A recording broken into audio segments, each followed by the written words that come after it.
Musculoskeletal pain is a conversation. It's the body's conversation with ourselves, right? So it is trying to talk to you about something. It is trying to say, I need some attention. I need to move in or out of something. I need some help here. I'm doing too much work or sometimes too little work. You can explore it for yourself. And I really want to empower people to do that. Because when people come to work with me, one of the first things I get them to do is write down the history, but also I ask, what does it feel like to live in your body? And if there's a particular issue, when does it feel better? When does it feel worse? What irritates it? Because they have to start working it out for themselves. I am just guiding them to do that. We hear the word alignment a lot, but what does it actually mean and why does it matter in daily life? In this episode, I'm joined by Verity Bell, a human movement specialist with over 20 years experience helping people improve how they move and feel through gait, breath, biomechanics and more. We dig into what true physical alignment looks and feels like, how pain can be a message, and why curiosity and acceptance are powerful tools for change. This is a gentle but powerful conversation, filled with relatable stories, practical tips, and useful ways of thinking about alignment, breath, foot health, and even gravity. We hear a lot in social media, all over the place, about the word alignment. We used to talk a lot more about posture, it's still around, but it's an interesting word because I think a lot of people are confused about what good alignment or alignment really is. And so we've got Verity here today to tell us exactly what that is. So let's start with going straight in to what do you say that alignment actually is? So physical alignment is simply the way you arrange and position all the parts of your body throughout the day. So your bones, your tissues, and your muscles. And there is an ideal range of movement that when you're in this range, you are more efficient energy-wise. You have less strain and pain with your muscles because you're using the leverage of your bones with gravity and with the earth in the best possible way. You feel more powerful because you are more powerful. When the bones are put in the right positions, the muscles can contract and lengthen in their ideal ranges, and you feel more at ease in yourself generally. So if I give you an example in real life, because it's quite hard to, if you take a kind of leisure sport, so something you do regularly, maybe it could be football, like frisbee, some kind of throwing, or a racket sport. I'm going to take racket sport because I've just played a game of paddle, which I love. So it's that moment when you hit that perfect shot. And I can tell by the sound of it that it's powerful, but in that moment, it feels powerful and quite effortless. Yeah. And the reason it feels effortless in that moment is because what you have done is you've arranged all the bones in your body from your feet to your head in this ideal range of motion with gravity, with the floor and with movement, so that you are using your bones as leverage with these forces, as opposed to when you're always behind the ball or in front of the ball and you're rushing and you just have to do that extra effort and really sort of put your back into it, and or you're picking up your child or that heavy bag and you're rushing and you're not in the right alignment and the child feels so much heavier or that bag feels heavier and your muscles complain and you can feel the extra effort. So I teach people, if they've been knocked out of alignment or they've just lost that connection, that relationship with themselves, how to get back into that alignment. And it is different for everyone. It's unique because I've taught like tens of thousands of bodies in my 20 years and I've never seen a body that's exactly the same. There are patterns, but it's individual. So you have to find out what works for you as an individual. Which is always the sort of answer of what length is the piece of string, isn't it? Which is so, it's an absolutely accurate answer. And delving into how your body works, how you feel in your body, what works for you, so it's quite a journey to get there, particularly when there are issues. And I myself have been in the situation where you are desperately scrabbling around trying to find someone who can see the whole picture, who really understands what's going on. And we're going to come on to that kind of how you know when you're not thing. I love your example there about paddle or tennis, whatever, because being particularly poor at it myself, you know that feeling absolutely, where your body is not in the right position. You go for it. I don't know if I can use my hypermobility as a bit of an excuse, because I can't quite know where my body is in space. And I go for it. And, you know, the ball ends up hitting like completely the wrong part of the racket. It makes a dreadful sound and then sort of flops. And you think, oh, this is so bad. But, you know, there's a lot in that anyway, obviously, that I was saying. But it is a really good analogy, because when it's good, it feels really good. And it's possible, I think this is important, to feel good and for that to work. And I would say, and I don't know if you would agree, that it's possible to feel that way at any age.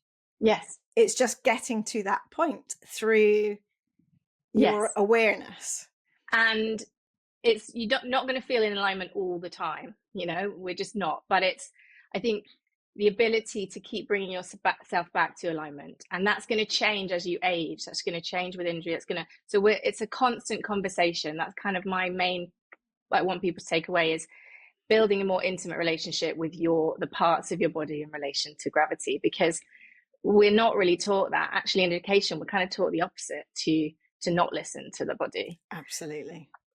And the acceptance of the fact that things will change. So I saw a post recently on someone talking about their frustration with where they've found themselves at this age, what's happened to their body, how there's so many myths out there about what you should be. And I find myself in that position too, where I was absolutely beating myself up but everyone around me is doing this and they all seem fine. And, you know, which is obviously nonsense. But at the time, it feels really intense. And it was because, as you say, I was totally ignoring the signals from my body. Yes.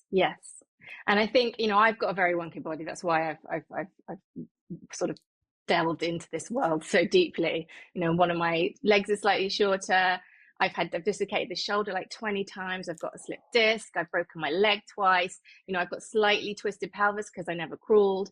I bum shuffled, so I had one leg, me too, sort of one knee out to the side and one knee straight, and that's actually affected the shape of the bone slightly. So part of what I do, I've got 7 steps I really want to go through to help people, generalized steps. And one of them is acceptance. That's one of the first things that I talk about, because you have to accept where you are in order to then move forward and change. And, you know, for example, I have clients who have knee replacements and ankle replacements and hip replacements, and they often come to me after they're still in inflammation, they're still in a bit of pain, there's still lack of mobility, there's still fear there, but they've gone back to the surgeon time and time again, and they've told them they're all clear, it looks absolutely fine. So in my sessions, I have a conversation with them, because body therapy, it's all about talking, but it's about getting them to have a conversation with their body. And in that conversation, there's often a lot of tears, but they say, I wish it didn't happen. I'm still angry about it. I don't want this piece of metal in my body. You know, I don't want to have. And so that thought process, that conversation, the body doesn't understand the difference between what you're saying, imagination and reality. So it responds. So if you're constantly creating this image of I want to reject this part, the body will then do what you're saying, and it will create inflammation, and you will kind of dissociate from that part of your body, and then you have to compensate. So one of the ways I work, one of the first things I do with accepting is use a lot of visualization, because, you know, when I first originally started teaching, it was through yoga, and I did a lot of that stuff, and now we've got so many studies to prove that it works. Let me tell you about one of the recent studies that I did. It's so amazing. So they took, and there's so many, and I'll link all these studies in the show notes. So there's one recently where they tested finger abduction, so it's opening and closing your hand, and also elbow flexion, which is bringing your fist up to your shoulder, so a classic kind of bicep curl. And they got half the group to visualize this movement, sitting with their eyes closed, and half the group to actually do the movement, and then they had a control group. And the group that visualized the movement and didn't do any movement, their muscle strength increased by 35%. The group that actually moved, their muscle strength increased by 53%, and the control group had no difference. So we know, and there's so many studies, I can link quite a few. We know that what you think about your body actually changes its physical quality. So with these clients, I will get them to, while we are doing the movement, whole body movement with breath, to visualize them accepting with gratitude that this is where they are now. Yeah, this is life throwing these challenges at you. We've just got to accept where we are and then work from there, because there's a sense of surrender and there's a sense of then really knowing that they can work from this point forward. And also by doing that, you are, there could be the framework of the, oh, well, that's a bit woo-woo for me, but you've just given clear facts. Scientific. We've got the science behind Everyone it. likes the word scientific. So let's go scientific facts. But what also it is doing is it's giving them permission to feel safer in their own body. We are stuck in these vehicles. They are what we have. Aren't we actually very lucky to have them? Yeah. But sometimes you don't feel so lucky because your vehicle's not quite as good as the Ferrari next door to you. Yes. But when you, as you said, as we talked about, when you have the acceptance, but also you have that permission to think, oh, so maybe this could be possible for me. As soon as that door is open, then it's like the floodgates open to possibility and increased positivity. And I find in my work, certainly people will just try a little bit more and then a little bit more. And they then are taking it for themselves. And that's very much where both, I'm sure you would agree, that where we are catalysts for their change. And that's why coming back to the Verity or Wendy trying to fix, I'm not in the therapeutic world, so I never see myself as even anywhere near that. But Verity trying to fix someone is completely the wrong mentality, because it really is about them initially getting in the headspace, as you're saying. I love that that's the first thing that's come up. And then because that feels possible, starting to do the work. And I think until you have that kind of visual signal and guidance, it's much harder to put in the work, and we are more resistant because we think, well, this isn't going to work, nothing else has worked for me before, it's too much like hard work, I'm not seeing quick change, which is again all the kind of narrative out there. And instead it's like, well, no, maybe we'll keep trying. And I know you're going to talk about those things. Could we just go back a little bit to where people can realize they're out of alignment? Because I think that's, what are the symptoms, conditions, feelings that could make someone more aware that alignment could be an issue for them? Because often they have the thing, and that's like, it's the thing, the sore shoulder or whatever. So if you could describe a bit. I mean, that musculoskeletal pain is one example. So that's sore shoulder. Musculoskeletal pain is a conversation. It's the body's conversation with ourselves, right? So it is trying to talk to you about something. It is trying to say, I need some attention. I need to move in or out of something. I need some help here. I'm doing too much work or sometimes too little work. So that's one of them. And you have to, I just want people to understand as well that all science is trial and error. Okay. Because I think that's the other thing. People get helpless and they don't know what to do. You can explore it for yourself. And I really want to empower people to do that. Because when people come to work with me, one of the first things I get them to do is write down the history, but also I ask, what does it feel like to live in your body? And if there's a particular issue, when does it feel better? When does it feel worse? What irritates it? Because they have to start working it out for themselves. I am just guiding them to do that.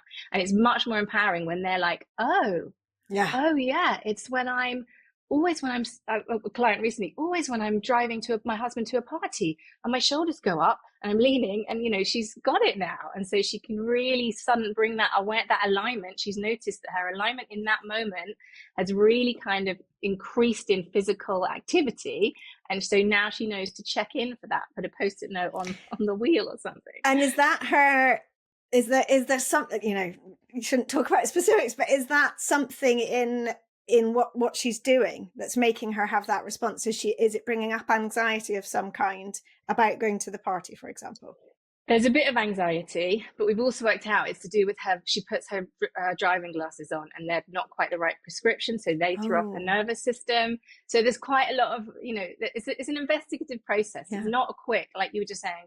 This, if you've been in this wonkiness for years, like me and you are slightly wonky people, that's why we've got into this. Absolutely. You have to just constantly check in with your body, and that's one of my next tips that I was going to talk about is to know when does your nervous system flare up, because when your nervous system flares up, you will go into your old cranky pattern. My husband and I, we had a fight the other day, and we don't fight that often, and we had gone to bed not finishing the argument. I got up and gone to the gym the next morning, and I got into the gym and I was literally like Quasimodo. I was so wonky, and I was like, oh my God, I'm back to but I know that's not, I know that's not true. I know how to now recognize it, what movements to do to pull myself back into balance. And by the end of my session in the gym, I was back to normal. And then I was actually in a better headspace to call my husband and say, sorry. Right? But your nervous system is a key part of this. And that's part of the visualization that I was talking about before, because if you can calm your nervous system down, your muscle, whole body relaxes. For the people listening now, if you notice where you are in your body quickly, and then really just tense one of your fists as hard as you can now, and then check in with the whole body. What you should notice is there's a subtle tension, or maybe not so subtle, that comes in through the whole body just from clenching one part of your body. If you now completely relax your fist and check in, take a deep breath, see then, can you feel that there's a sense of a relaxation that happens? Because we are one tissue. We've been taught in school that we are separate parts. It's just one tissue, and everything is communicating with each other. So to notice when the tension comes in and to try and relax those muscles helps with the imbalance as well. That's amazing. Yeah, absolutely feel that. And I think there is so much. And I think it comes down to the medical industry as well, separating everything out, brain separate from body. People are like, nervous system, well, kind of what's that got to do with it? Well, pretty much everything. But all the science now is coming on board with this, this sort of old ancient teachings of yoga. Can I just say one thing about that tension? Is I think that's why people are moving away from the word posture, because people think it's a fixed position. Yes. And you've created some tension. And I do have clients, and that is one of the myths out there. I do have clients that have come into me and say, but I've been told to pull my shoulder blades back and lift my chest. And now they've got chronic shoulder pain, but also their breath pattern is imbalanced, because when we do this, we're pushing our shoulder blades into the back of our ribs and compressing the back of our ribs, so we can no longer use our back breath, which should always be part of our breathing when we need it. Or they've said, I'm told to hold my core in, but they're doing that fist movement. So there's a tension throughout the whole body. And so then we're not able, a body should be relaxed and should be able to contract and release and respond to whatever we're doing. And if we're tense, then it's not able to do that. And then we lose that mobility. Yeah, so true. And I think that, for example, that, is it Victorian, sit up straight, sit tall, and even the up straight, it's complete, well, we're not straight. So you can't sit up straight, but that sort of forced thing, and you hear it all over the place still. And if you're doing that and you're rigid, oh my goodness. I mean, just as bad as being in a slouch. Yeah. I mean, straight is, people again are moving away from that word, but one of my tips that it lets me go into one of my tips now, which is having a better relationship with gravity. Yeah. Because gravity is this huge invisible force, right, that affects us from the minute we're born, and we barely give it any thought. But if we're doing a quick exercise now, wherever you are now, listening to the podcast, standing or sitting, if you imagine that gravity suddenly gets quite a lot heavier, let's actually imagine that we are carrying something on our head, something heavy on our heads. How would you naturally respond now to imagine having some heavy bag or heavy basket put on your head? I would be straining. You'd be straining, but which way would you go? Would you kind of collapse down, or would Absolutely, yeah, exactly. Oh, you would. Yeah, I think I would be resisting it. But so yeah, no, it's the opposite. I'd be resisting it. So I'd be pushing upwards because I'd feel the weight of it coming down. Yes. But so that's where it's the nuance in the expression, is that when we put a heavy weight, we actually want to move up to counterbalance it. If you see anyone carrying something heavy on their head, they've actually got a lovely elongation. They're meeting gravity.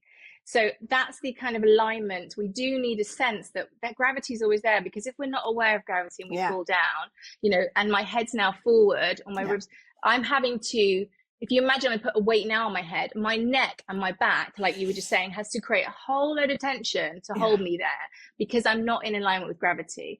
And one image I like to give a lot of my clients at the beginning is that of a Roman pillar. Now, it's a good image because it is aligned with gravity and it's well balanced. And so it stands for thousands of years. Where it breaks down is it's quite static, and we're never static. But then if you imagine the Leaning Tower of Pisa, because it's leaning now, gravity is pulling it down. So they have to build a structure within it, which is countering and pulling it back or pushing it back against gravity. And that is what happens in our bodies. So let me give you a quick case study. I had a lady who came with really terrible Achilles pain and calf pain and forefoot pain. And she was on her feet a lot for work. And when we looked at her alignment standing, she was leaning forward like that Leaning Tower of Pisa. So her head, when we put a line down, was actually right above her mid forefoot. So all that weight was going down into the forefoot the whole time, pressing to the floor. But like the Leaning Tower of Pisa needing a structure, some of her muscles were having to pull and contract to pull her back to counteract that gravity pull. And that was her Achilles. So she was then stretching, because that's what she thought. But actually, because she was leaning forward and the angle of her shin was forward, her Achilles and her calf were actually long, but they were constantly trying to contract. So they were painful and exhausted. And they were saying to her, please listen to me. Please, can you adjust? So when I said to her, okay, let's find your head, find your ribs, and anyone can do it now, actually listening, because this is the check-in that I get my clients to do throughout the day. I get them to put a little, some people like to put an alarm on their phone or put post-its around their workplace or their home, is as you're sitting or standing now, where is your head relative to your rib cage? Is it forward? Is it back? Is it left? Is it right? Where is your rib cage relative to your pelvis? Is it forward? Is it back? Is it left? Is it right? And if they struggle to feel that, to sense is it possible to add in another way of looking at that? Because I'm thinking the iPhone's good for this. Yes. Take photos. Exactly. So take photos, use mirrors, because we do need a visual. So this client of mine, just to come back to this client, when I got her to come back and we used a mirror, and actually I took a photo of her and showed her, and she was shocked. She was like, that's not how I stand. And I was like, well, that's what it is at the moment. It might not always be, but maybe when you're teaching, you're so enthusiastic, you lean forward to express yourself. But this is causing a detriment to your body. So you need to be able to stand back. It's not bad. I'm not saying any of this is bad. So leaning forward is not bad inherently. It's if you do something excessively. Anything that's excessive or dominant becomes dysfunctional, right? So our bodies are designed to reciprocate. We're designed to go backwards and forwards throughout it equally, side to side equally. It's when we get stuck in one position and our body's saying, hello, I'm communicating to you. Can you listen to me, please? Please, can you adjust? And that's why at home, I'm saying to people, play around with it. Like gravity that is what's often going on, the alignment with gravity. And we're never static, we're never fluid, but be childlike with it. Play around with, where am I? Then the other nice image I like is the stones that people balance on the beach sometimes. Yes. Because they move a bit, they wobble, they're kind of fluid a bit, but they're balanced. So your head is a stone, your rib cage is a stone, your pelvis is a stone. And I know it's hard when you've never done this before to be like, I don't know. So yeah, take videos of yourself, take photos, make sure it's straight. And what's quite useful is to then draw a line down the center of your body, so you can really see whether you're over one side, or when you do it from the side, you can notice, oh yeah, my pelvis is really far forward from my heel bones. And there's loads on my Instagram actually. And there's an example of this particular client on my Instagram. I'll pin it at the top. So you can see, and you might, when you look at her, you might say, well, she's leaning a bit, but not that much. But it's the nuance, the subtleties of these alignments over time, which makes a really big difference. So when we brought her back and she was stacked and she could feel these parts of herself in relationship to gravity with the earth, first thing she said was like, I feel like I'm falling backwards. Yes. I'm definitely not straight. And I said, look. So you have to use that visual. Gently look. with compassion, because I know sometimes it's really just uncomfortable to look at yourself. And I see that with all my clients when I show them the videos. They're like, oh God, oh. Studies show that successful people are people that are more likely to put themselves in uncomfortable situations, because that's when we grow the most. So be aware that you're going to feel uncomfortable and then just play around with it. So she got back over her heels. She was like, God, I feel my heels for the first time. The weight through her heels, her Achilles could switch off. Her weight was now balanced in her heels, so the pressure was off her forefoot, so that released. And then she was like, but my stomach muscles are working hard and my lower glutes are working hard. And I was like, yes, that's the muscles that weren't working before. Good. Because the Achilles was working too hard. Yeah. So what, the question isn't what position do I need to be in the whole time? It's what am I overusing? What am I underusing? Where am I with gravity? Which side, forward or back, right or left, twisting? And over time, it's not going to happen straight away, but you will build a better relationship and understanding with yourself and your patterning, so that then without knowing it, when you're out and about, you're like, oh, I'm just going to, when you're waiting in a queue, where are you? Oh, I'm really still on my right forefoot. I'm going to play around with what happened, and just explore that. Oh, that feels better. And listen to the body, because it will often tell you, you want to, when you move into a position that alignment that feels better, the pain will often reduce. Or sometimes completely go away, unless there's a huge amount of inflammation. But even then, if you're really attentive, you will notice something changes. Maybe the tension or the tone changes. Yeah, it's a great example, because also oftentimes when you have particularly, or anything to be honest, but so she had particular things in her feet or foot, and oftentimes you'll say, how do I fix the foot? Going back to what we're saying about the sort of isolating the thing. And it underscores the whole point of the fact that the body is one holistic unit, as you said, and therefore looking at the symptoms as the cry for help rather than the problem, and finding out, trying to dig down to find out what the problem is. And I can say that in my funky body, it's always about alignment, absolutely every single time, partly because it is more of a struggle for my body to get into good alignment because of hypermobility. And you've got to work, your body's got to work harder in different ways and so on. And that's a whole nother podcast. But which I'm happy to do. Yeah, absolutely. But at the same time, it's every time I've had to pull back and say no. If something comes up, it's because of where my pelvis is. It's because, and so that's very difficult sometimes for people. I think your example there was really good because of what you were saying with the towers and so on. Everyone can feel that, and it's a great way of looking at alignment.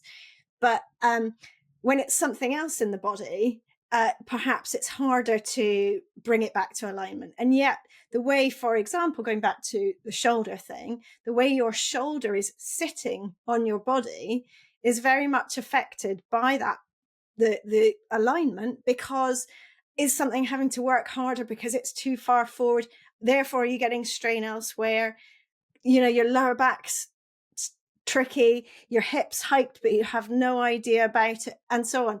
And when I do that sort of image, look at myself, I don't need to take a photo now, and I still work with someone, and it's like, oh yeah, there's a much more of a gap here than here. Hadn't even noticed it, but symptomatically I'd started to feel things. So the first place we go to is the pelvis, and that's me, that's my body. But no, it's really, really, really useful, and it is great to start, I think, with static posture, with standing posture, to learn how it feels to have your weight back. And I say weight fully because I think a lot of people think that if the weight's in the heels, then everything else is going to align above it. But I think the key thing that I learned was that the pelvis particularly needs to be in the right place over the heels, because I was a banana. So I would have my weight in my heels. And I think I was a banana probably because I was trying to come away from hypermobile knees, so trying to not be into hyperextension of my knees all the time. So in a way I'd flop forward, and therefore I'd always find myself, and still sometimes do, like leaning my belly against the units when I was cooking or whatever. I was just like in a happy banana shape, but it really wasn't working. Yeah. But for you, it's your pelvis. But for some people, for me, it's my ribs actually more than my pelvis. Yep. I have the same thing. My knees used to really lock back, and I used to really kind of fall into my lower back, and you do have to work. It is work. And a lot of my clients say, why do I have to do this work?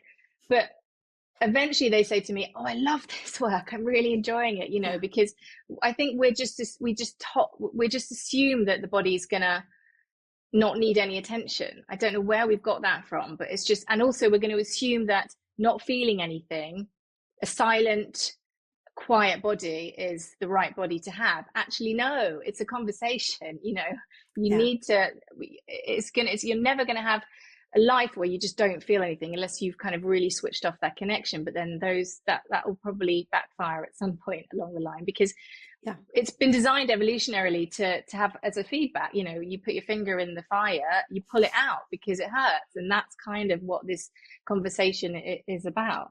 Let me just give you a side to side one, because I think so much left and right is really, really key. So in my practice, I see a lot of issues from people being too far forward, whether it's pelvis or head or a whole body, like you just said.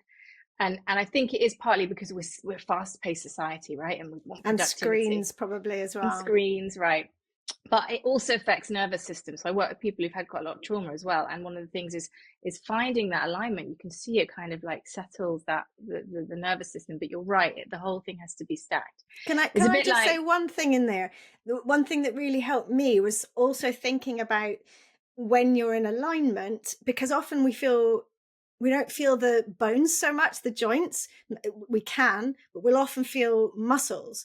And for me, just the fact that when you're in alignment, they're in a happy balance of sort of pull and push, if you like. And therefore, it's more relaxing. Whereas one way or the other, there's an awful lot of, when there's a lean of any kind or a shape of any kind, those muscles are having to work so hard. And that's why eventually they're like, no, please give me attention. So the feeling of that, just the thought of that sort of pulley system either side, just being in balance, makes it almost feels relaxing knowing that. Whereas, when you pull one way, it's harder or the other. So just to add. Yeah. But you do want to be able to pull both ways, but you want to be able to find a balance between. Yeah, exactly. So go side to side. So the other thing I see is a real mismatch between the left and the right side of the body. So let me give you this client's story. She came to me with really painful right hip pain, and it had been going on for years and years, and she tried and seen loads of different people. And like I said, one of the things I ask people to write is, how does it feel to live on your body? And when she replied, she said, I call my left leg my grandpa leg or my ghost leg, which is such a good image already, right? So she's telling me she's disconnected from that, and it's quite feeble, maybe a bit old and weak. So we tested it, and she was much weaker on her left leg, and she cycled a lot as well. Okay. But she wasn't aware of that. So she was standing more favorably on her right. She did shift her left, but she 70-30 throughout the day, and she stood a lot for her job as well, was on her right side. Plus, when she walked, because her left leg didn't feel connected, she would hike her right hip up. So her right hip was doing a lot of extra work. So when we started to get her to do just single leg, left leg stuff, standing, feeling the alignment, lots of strength. We didn't actually do that many sessions. I think we did maybe 2. She was quite diligent with her exercises. But also I said, when you're cycling, I want you to just push with your left leg. And she came back and said, I had no idea that I just wasn't pushing with my left leg. I was just cycling right. And I just had no idea. And I can't believe that I was doing that all these years. So just those exercises and that awareness, her pain went away. And she checked in with me recently, actually, to recommend someone. It's been 3 years. And she was like, it's not came back. But I know when I go into that place, I get a twinge. And I now know that I've just gone into that. Maybe she's stressed, there's trauma there. She's gone into that place, that secure place. That's amazing, isn't it? Just taking a quick pause because I want to tell you about a new offer exclusively for listeners of this podcast. If you'd like to improve your mobility, strength, and learn more about moving well in daily life now and to train for your 90s, come and move with me in the Reclaim Movement membership. There's weekly live coaching in term time with hundreds of replays available, as well as hordes of 5 and 10 minute mini movement videos to follow throughout your day. I'm offering you a 15% discount on your first month's membership on top of the 7-day free trial. Go to reclaimmovement.co.uk/membership to create your account and quote the code podcast15. Let's move together to feel better and keep doing all the things you love. The awareness piece for the small things is really interesting, because it's when you start to go down that rabbit hole where you think, I'm just going to watch, because when I was on my journey of discovery and thinking, okay, I'm doing all the right things, I'm doing all the exercise I should, I'm a really active person, blah, blah, blah. And then started to sort of delve into the world of, let's call it repetitive strain and these patterns, I just realized how much I did on autopilot. Sorry, you can see my cat's tail passing. He's just knocked the door to come in. Thank you. How much I was doing on autopilot, but also how much I literally did the same way every time, absolutely without thinking, over and over. And when you do see the body as a two-sided thing, we obviously, we have a side dominance, of course we do. But it then just starts making you realize, and even if you can't then particularly translate that to how it's having a ripple effect through your body, that sort of doesn't matter. You know that you've got the power to shift it up. So, even which still, is all the wonderful work that you do. We can do a quick exercise now, actually. Oh, yes, which please. Really makes people, if everyone just cross your arms, like you're angry with something, or you just cross your arms, and now cross the arms with the other arm in the other way. Yeah. You're probably quite good at that. But yeah, everyone, and that expression you just did, for the people just listening, it was kind of like the eyes wide, and they're like, oh, how do I do that? That is what I work with people. So they've become so dominant without thinking in autopilot that they have to really think and rewire that connection to that side to change it. That's what it feels like to be over dominant on one side. And you are right, we do have a dominance, but and I can explain why we have a dominance, but being able to have a little bit of a check-in, just like I said before, check in with gravity, with the parts of your body, and also check in with, are you doing something too much on one side? Can you switch over? I'll give you some examples, but let me just give you a quick lovely client story. So this lady came to me with really bad right knee pain, and she had 3 kids under the age of 5. And she didn't have any time, but she was like, help me. And I was like, okay, well, I know what it's like having young kids. I presume with 3 kids under 5, you are picking up stuff from the floor all day long, food, toys, clothes, and your kids. And I presume you're getting on the floor quite a lot and coming up. She was like, yes. I said, so show me how you do that. And she was just doing it with her right leg. Yeah. So I said, okay, now I want you to do it the other way. So she was sitting with the kids on the floor, and she would sort of twist around and then put her right leg forward. I said, do it the other way, twist the left and use your left leg. And she was like, I can't. How do I do that? And we had to really kind of work through her doing that. And then the same with picking stuff up. She lunged with her right leg. So her right knee was saying, please can the left leg do something? So with that, because she was doing like 200 of those a day and a few little exercises of mobility, her knee pain disappeared. And I have to work with the clients with where they are at, because I couldn't have given her a 30-minute program. She wouldn't, I have to be like the stuff you do and Katie Bowman does. You find a way, and that's what I would try and do, stack these things into your day.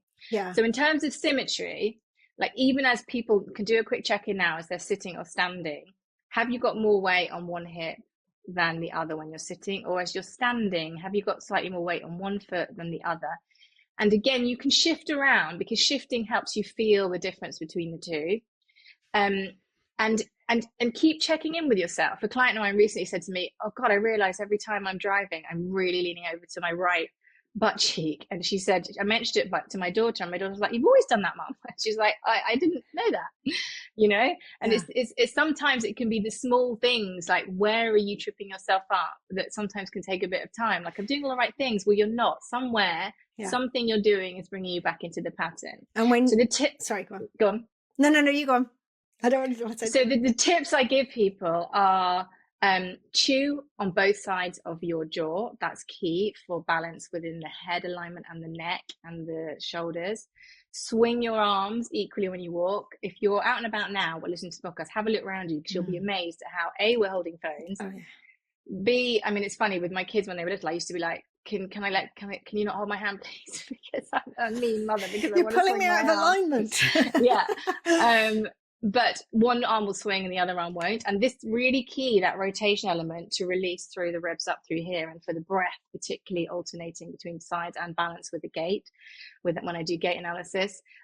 Make sure you're pushing off both feet equally as you walk, because often you will just push, like my client with the cycling, and we're not aware of it until we just check in. Oh God, yeah, I'm really kind of just like one of my clients worried the other day that she feels like her left leg's always dragging, and it was it's like she knew it intuitively, but okay, I just need you to push. Oh wow, I haven't. God, that feels really unfamiliar. Yes, because so now I just want you to do that for a while until we come our next session. And then things like cleaning, like can you clean, like wipe your surface, and all the stuff you teach, the beautiful stuff. Wipe your surface with your left hand. The other hand. Clean your windows with your left hand. It's hard work, and you can feel the weakness. You can feel the abs are weaker, the arms are weaker, the foot's weaker. And I use on my shower screen to get the water off after, as I use one of those wipers, and I do it in a certain way. I've got one that I never use it. Well, so part of the reason I do, apart from a bit of pressure from the husband, no, because it's a competition who can make it the best. But part of the reason is because I always use it as an opportunity to use my right hand, because I'm left-handed. And actually, when you're doing something that is more accurate like that, because you're doing a long line, a turn, you've got to really be quite accurate. And over the time I've been doing it, I really have improved, and I've amazed myself at how I do. But also then I got to go right, it goes right down to the floor, so I did get my first squat of the day in, if the shower's the first thing. So it's just doing all those really bits important. And adding in and noticing. One thing I was just going to say as well, that was definitely a problem for me in bringing up little kids, was carrying my kids always on the same side of my body. And it became so alien to carry them on the other side. And the reason so I carried them on my right, because I am left-handed. So I would be doing with my left hand. And so therefore, again, another great challenge to try and do it the other way sometimes and see what you can do. Because it's amazing what we are capable of with the other hand if we start to train to do it, even if it feels awkward. And I kind of think that it's a bit like, it's really important. It's a bit like, having your bag on one side and then shifting it to the other. And it feels weird. It feels like it's going to fall off or whatever, but just do it for a while. And then weird is okay. And weird is fine. And so, exactly. Just see if you can make it a little challenge with yourself in a way. Yeah. Because and it's in that in itself is a check-in with yourself. I used to push my kids in the swings for hours, and I would always push with my right hand and my right arm, so I had to change it. And then it's like, oh, that's really, but in that moment, that's what I'm really encouraging, is you are connecting with your body and you're just having this moment with yourself, because, that those moments I teach meditation. That is a meditation. So not, you're also getting all the benefits of meditation, checking with your body, checking with your breath, be in the present moment, it relaxes your heartbeat, it reduces blood pressure, all these little things, but you're also just checking in with the balance right to left. And I think, that's why every kind of well-balanced spiritual practice, I have to be careful with what I say here, has some kind of balanced movement practice. Yoga, Tai Chi, Aikido, tribal dance, Kei dance, because we do actually have a slight bias to lean more in the upper body on the right side, because our liver is there and it's densely huge. We've got a bigger lung on the right. We've got an extra lobe on that right lung. Our right diaphragm is a lot bigger, and the tendon that connects the right side. So we intuitively do want to lean slightly onto that right side. Now, it doesn't always translate in terms of injuries, or maybe you can be on the right, but you can be leaning onto. So there's lots of different ways, but the breath seems to have that pattern, unless there are some people whose organs are flipped the other way around. Oh gosh. But what is really fascinating about this is it can change the way you think and the way you see the world, because if you're very dominant on, say, the right side of your body, that means the left brain governs the right side of the body. So you end up slightly using the left brain more. And the left brain has different qualities to the right brain. So the left brain is more binary, so it thinks more black and white. It likes to categorize, it likes productivity, it's quite productive, it's convergent, so it likes to do the details, the small things. but it can't do what the other side of the brain does, the right brain, which connects with the left body, which is bigger picture, see the nuance in the world, see the long term. Yeah. So if you're left-handed, you will have more ability to that, and that's why there's a sort of idea that left-handed people are slightly more creative because it's a slightly more wider. But we need both sides. I'm not saying one is right or wrong, but there's this fantastic guy called Ian McGilchrist. I'll put it in the show notes, and his theory is that we have become very left brain dominant, right body dominant. Majority of the body people are right-handed and more dominant on that side, potentially because of this asymmetry in the body, which we need to be able to move well. But that has created the society the way it is, which is goal driven, very productive, very categorized, likes to kind of put things in boxes and very polarize, very binary. Absolutely. So the idea here is that if you're balancing your body, which is potentially what all these spiritual practices knew intuitively, you have to have some kind of practice where you're just checking in, because we've got a bias. We all have our biases, right? Bring yourself out of the bias. And then maybe, some clients tell me, I'm getting on better with my husband. I'm not sweating the small stuff as much. I'm not, because they're starting to have this cross connection in the brain and be able to focus on the small stuff, but also see the bigger picture of how that's affecting long term and the world around them, right? Fascinating, really fascinating. Absolutely.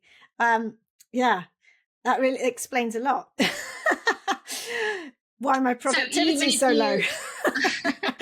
Well, yes. But actually a lot of my left-handed clients are still right dominant in that area, so you might still have, well, who knows, everyone's different, but no, it was amazing, really, really interesting. So you might be improving your mental health and the outlook on the world, and be a bit more tolerant when you do this. So you think, oh God, I'm gonna have to wipe my table with my left hand. No, this is going to make me more tolerant to the world and have better relationship with myself and ultimately everyone else around me. And that's the theory anyway. It's the theory, but also one lovely way to visualize improving. I always think I always talk about congratulating yourself as well when you've done something that perhaps you wouldn't have necessarily, or your automatic body wouldn't have chosen to do, because there's such an important feedback loop happening all the time, as you're saying. But as simplistically as saying, oh well done, you did it, at least you did it, at least you chose to do it. How you did it doesn't really matter. The point is that you made that choice. Good for you, because then I think it does come back and you think, I'm more likely to do that again, because I'll get a lot of congratulations afterwards as well. That's a really good tip. All these tips really, really help. It's so important. So move on to another of your tips. What have we not covered yet? Right. So symmetry, explore that as much as possible. Relationship with gravity. Relationship with your body parts, but not without tension. So see if we can find a nice sort of constant movement. Visualization and how you're talking to your body. Just a quick tip. Last week, one of my clients who's I'm working with her with foot and stuff, and I was like, right now we're doing the balance, and she was like, oh. I was like, okay, so what image now have you got? What conversation are you going there? Let's change it and visualize yourself balanced and foot wide and all the foot pressures. So that comes to the next one, actually, is foot awareness. So they did a brilliant study. I like adding science here, but where they put people's feet in buckets of ice until they were numb, and then they got them to stand up, and none of the muscles fired. So the sensitivity of your feet, as in the responsiveness from your nerves in your feet, actually strengthens the whole body. I mean, I've had that experience. I don't know if you ever, but I fallen asleep in a weird position.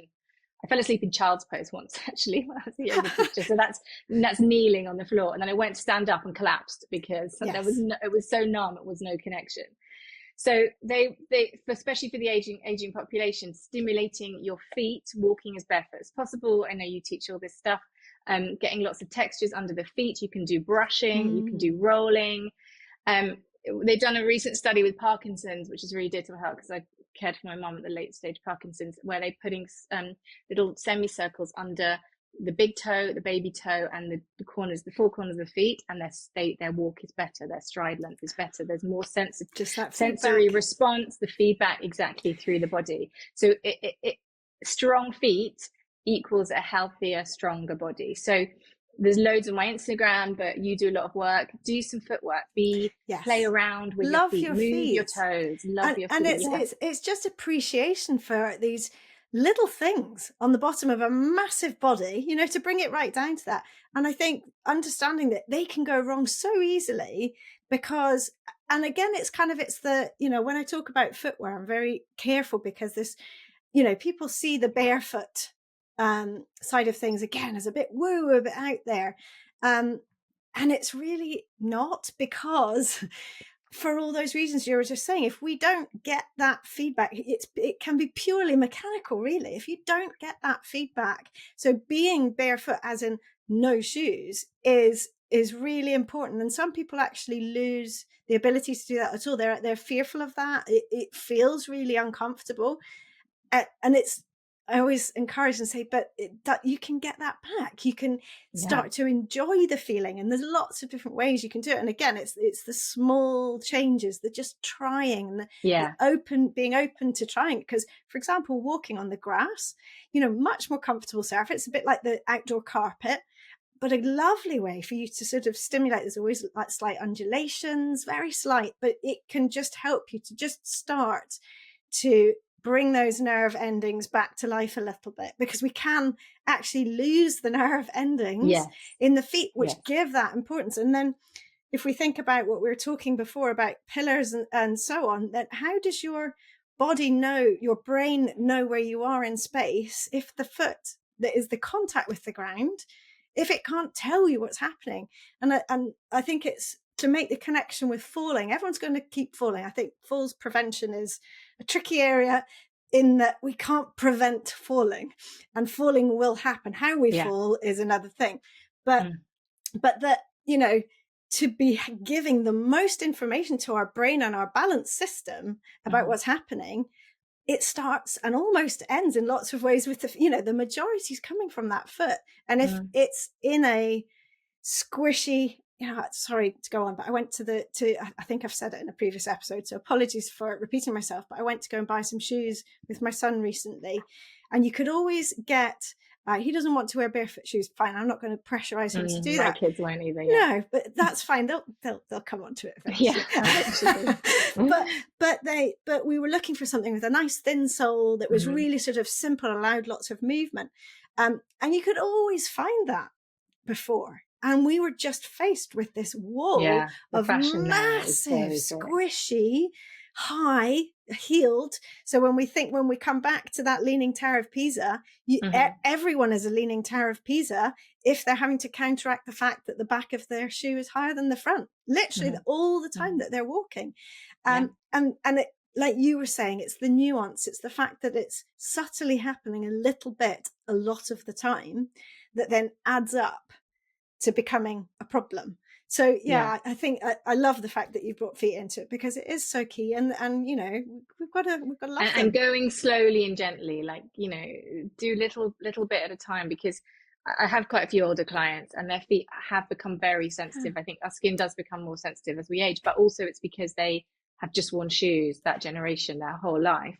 So it does have to be slowly and gently, but it's joyful. Like, I love my barefoot shoes when I'm out and about with rocky surfaces. I get, you can feel the stimulation. It like invigorates you, and it's joyful, that relationship that you have with the earth. But having said that, I don't always recommend barefoot shoes. It does depend on not right for person. everyone. Absolutely. And pounding pavements, I think some squish is good. But your kids are young, so we want to give them the best possible start for them be able to stay flat. But for example, if I have an older client who's really just worn heels their whole life, I'm not going to just put them in barefoot shoes. I'm not going to manage that. So maybe we will start and just slowly work our way down, or, you know, you have to have the right goals. Goals is key as well, you know, and that's something I'm quite an impatient person that I've had to really learn with my clients, like reading because if I give them too big goals, they're just going to get overwhelmed. So you have to kind of do slowly by slowly, but also noticing the changes. And that's something I stay curious. Like with a lot of my clients, I will say, how are you feeling? Yeah, I have to really dig down. That pain's not there anymore. You forget so Yes, quickly when it happens. So I have to point it out to them. Look absolutely. how far you've come. Oh yeah. Yes, Our normal becomes normal so quickly. it really does. I had a client who came in with real tailbone pain and quite a lot of the ground movement. She was like, I can't go near it. I certainly don't want to try it. So once we built up some trust and confidence, and she was increasing her confidence, and we did movements sort of as close to and around about, so that she started to feel more confident. And yeah, as you say, literally a few months later, and I thought, right, I'm just going to ask. And so I didn't say anything about it for quite a while. And I knew there was one thing I wanted to try. And so I tried it, thinking I'm pretty sure she's not going to respond here, because I can see from other things. And she did it. And afterwards I said, you were on your tailbone right now. Yeah, brilliant. Oh yeah, I haven't felt it. It's amazing, isn't it? But we do focus in on, it's amazing. And we focus so in on the bad. Yes. And that becomes a don't repetitive focus enough cycle. on the positive. Yeah, it's a human trait. Yeah, it's amazing. And then so you need people, or you need to have a structure for yourself to remind yourself. That's why gratitude practices are so important. And they physically have shown now that it changes the body, in that you release endorphins and your body relaxes when you're grateful of that. So yeah, so footwork is really, really part of everything that I do. Tongue work. So again, can I give you another study, just so people don't think it's so they know it's rooted in science? They did a study recently where putting your tongue in the right position increased the strength of this muscle test that they were doing, increased the muscle strength by 37%. And the correct the muscles, not of the tongue. No, sorry, the body. They were testing, I think, the hamstring. They were testing leg muscles. So they tested certain positions of the tongue, and when it was in the right position, which is having the tip of the tongue on the hard palate just behind the back teeth, the front teeth, and then having the tongue pressed to the roof of the mouth. Now, again, there's nuance with that. So some people can have more of a suction, but to have that pressure, because Newton's third law of motion, for every action there is an opposite and equal reaction, a bit like the leaning tower of Pisa, the gravity. So if gravity is pulling me this way, something is going to help to pull me that way, right? So when I've got a strong tongue that has an upward push to it, I feel quite stable and steady in this very important area. So then I can put more pressure through my muscles. It's a nervous system thing as well. So you can do this throughout the day. Is just notice where your tongue is and then play around with pressing it. Just be careful you're not thrusting it forward, because I find, and I do it within movement practice, so I'll often find I'm doing a harder movement practice and my tongue's kind of forward and down, and I'm like, why is this not kind of feeling connected? Oh, once I get my tongue in the right position, then I can really connect to that. Yeah, it's really, really interesting. And I'm going to talk to my friend Jane, who came on here, who's a breathing retrainer, and she talks a lot about tongue position as well. And so I'm going to give her that study if she doesn't know about it, because she would love that as well. Yeah. And so moving the tongue as well. So you might have your tongue more on the right side. So circling your tongue in your mouth, and I said chewing on both sides can really make a big impact. And then breathing was my last thing, because I do a lot of breathing work with people. Let's do a quick chest check-in. Let's do a quick chest check-in, but I have the feeling that we've got another episode in this, because I'm mindful of time, but there was about 100 different questions there, even just about the tongue in relation to the body and breathing. So give us a quick breathing one, because then we both know we can go on. I was just going to say, put one hand on your chest, upper chest, and then one hand on the upper back, so you can turn it around behind you. And then just take a deep breath in. And then all I want you to do is notice, were you breathing equally front and back? Because a lot of people I see have lost their back ability to breathe back, which is all lung, which is all movement. And that brings our weight back as well.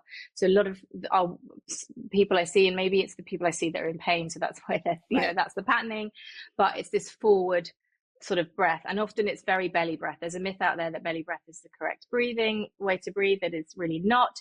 It is correct when we're lying down, when there's no gravity needed to support us, when we're relaxed, but when we're moving and walking, the breath has to be up in the lungs, which is the top part of your body, not the lower part of your body.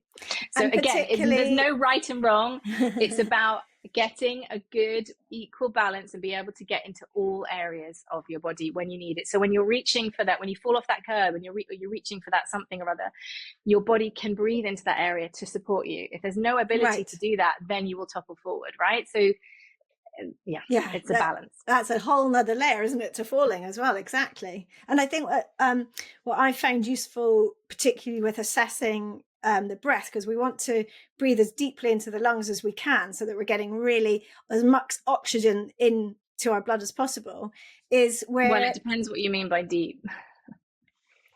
Because that gets slightly lost in translation, that myth, because then I have people only breathing down and they've completely compressed up here and there's no movement through here, and that creates breathing issues as well. Okay.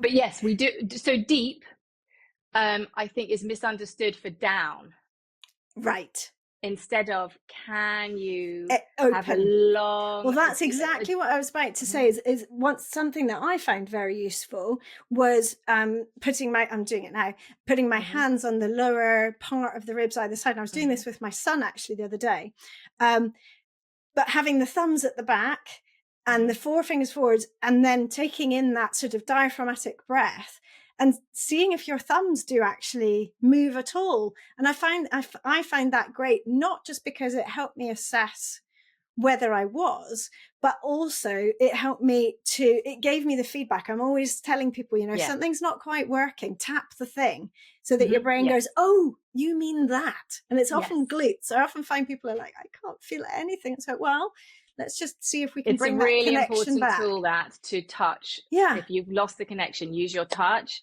and use your sight. So sometimes if I'm in the gym, I'm trying to reconnect something, I will kind of laser eyes on myself in the gym and see it, visualize it, see it, connect to it, and actually see that movement. So diaphragmatic breath, that's a really excellent exercise, moving back, and that really helps people with back pain, because a lot of people with back pain don't have the thumbs don't move back, so there's no it's restricted, a massive massaging movement with every breath. And I think a lot of the way we see skeletons, and we see the rib cage and we see it as this massive, the language is thing wrong. that doesn't move at all. A cage. Why? It's that language is already affecting us. I like to call it rib basket, and I just said rib cage, but rib basket.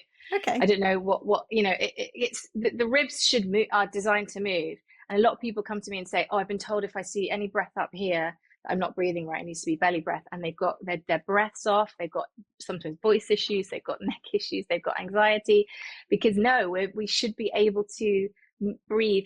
It's a beautiful design, this with evolution, that when we inhale, the air should lift us.